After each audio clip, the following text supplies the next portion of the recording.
வணக்கம், வந்தனம், நமஸ்தே, நமஸ்கார். ராமர் குறித்த சர்ச்சைக்கு முடிவே இல்லைன்னு சொல்லலாம்.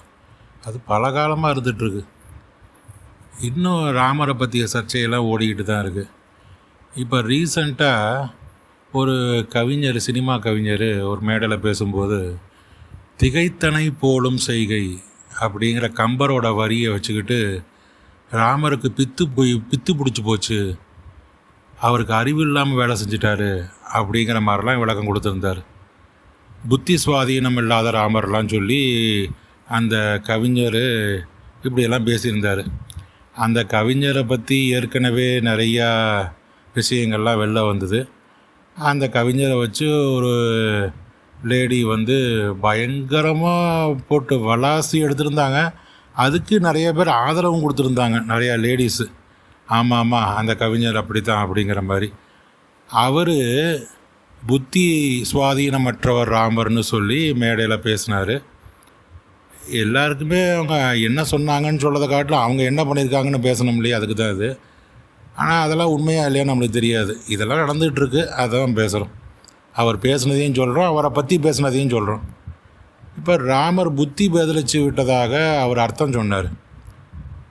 ஆனால் உண்மையிலே அதுதான் அர்த்தமா அப்படின்னு சொல்லி பார்க்கும்போது, ராமர் வாலியை மறைஞ்சிருந்து அம்பால் அடிச்சிட்டாரு. அதனால தான் இந்த மாதிரி ஒரு வரியை கம்பர் பயன்படுத்தியிருக்கார். என்ன வரின்னு பார்த்திங்கன்னா, திகைத்தனை போலும் செய்கை அப்படிங்கிற மாதிரி பயன்படுத்தியிருக்காரு.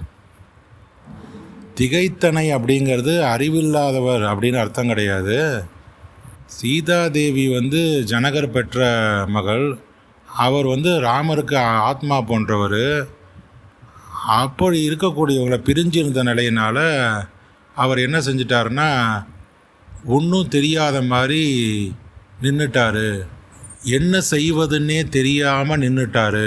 என்ன செய்வதுன்னே தெரியாமல் செஞ்சிட்டாரு அப்படின்னு தான் அதுக்கு அர்த்தம் எடுத்துக்கணும் அப்படிங்கிற மாதிரி ஒரு விளக்கம். இதுதான் உண்மை. திகைத்தன் அப்படிங்கிற அர்த்தம் என்னன்னு பார்த்திங்கன்னா, வியப்புன்னு சொல்லலாம், பதற்றம்னு சொல்லலாம், ஒன்றும் செய்வதறியாது நின்றார் அப்படின்னு எடுத்துக்கலாம். இப்போ மிகப்பெரிய அறிவாளியாக இருந்தாலும் ஒரு குறிப்பிட்ட நேரத்தில் திடீர்னு திகச்சு நின்றுடுவாங்க. ஒரு பெரிய ஆக்சிடென்ட் நடக்குது அப்படின்னா அதை பார்க்கும்போது திகச்சு நின்றுடுவாங்க. இல்லை நம்மளையே அறியாமல் நாம் யார் மேலேயாவது மோதிட்டோம் அப்படின்னு சொன்னோம்னா, ஒரு வண்டியில் போகும்போது நம்ம திகச்சு நின்றுடுவோம். அப்போ இதெல்லாம் திகைச்சு நிற்கிறதுங்கிறது புத்தி சுவாதீனம் அல்லாமல் நிற்கிறதுன்னு கிடையாது. அந்த நேரத்தில் என்ன செய்கிறதுன்னு தெரியாமல் நிற்கிறது தான் அர்த்தம் அப்படிங்கிறதான் இங்கே புரிஞ்சுக்கணும். ஆனால் இதுக்கு என்ன அர்த்தம் சொல்லப்படுதுன்னா, அந்த கவிஞரால் புத்தி சுவாதீனம் இல்லாமல் செஞ்சிட்டாரு அப்படின்னு சொல்கிறார்.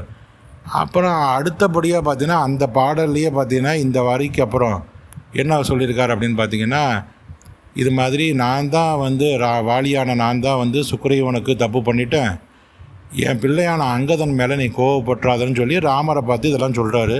அதே மாதிரி என்னுடைய தம்பி சுக்ரீவனையும் தப்பாக நினச்சிடக்கூடாது.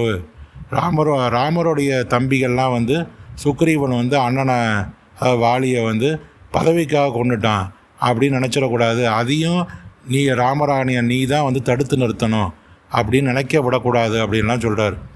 அதாவது வாலி என்ன சொல்கிறாருன்னா, ராமர்கிட்ட தன்னுடைய மகனான அங்கதனையும் தப்பாக நினச்சிடக்கூடாது. அதே மாதிரி சுக்ரீவனுக்கு நான் தான் பாவம் பண்ணிட்டேன், ஆனால் சுக்ரீவனை பற்றியும் யாரும் தப்பாக பேசிடக்கூடாது, அதையும் நீ தான் பார்த்துக்கணும் ராமான்னு சொல்லி வாலி ராமர்கிட்ட சொல்லிட்டு தான் உயிரை விடுறாரு.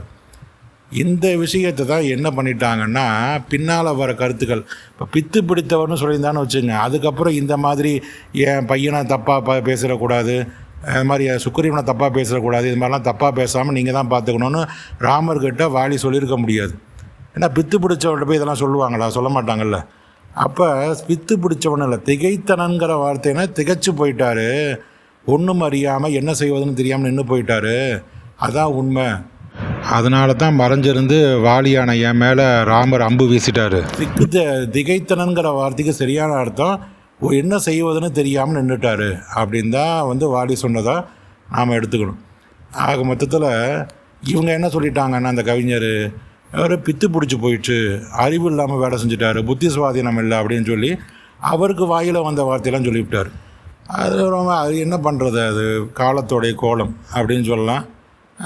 தனக்கு தான் மேலே ஏகப்பட்ட பழி விழுவுது, நம்ம ராமரை பற்றி நாலு திட்டுவோம் அப்படின்னு சொல்லி அப்போ அந்த யாரை அப்படியே இப்போ திசை மாதிரி போகும்ல, அதனால் அது மாதிரி பண்ணியிருக்கலாம்.